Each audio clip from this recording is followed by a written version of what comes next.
U0401 is a diagnostic trouble code that means invalid data received from the engine control module.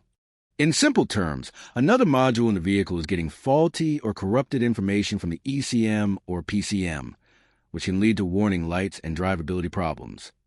The symptoms of U0401 often include the check engine light turning on, poor acceleration, rough shifting, or reduced fuel efficiency. In some vehicles, safety systems like traction control or stability assist may also be affected.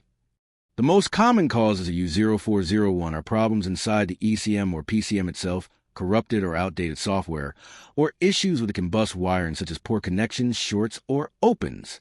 Low battery voltage or charging problems can also trigger this code. To fix U0401, start by checking the battery and charging system. Next, inspect wiring and connectors for corrosion or damage.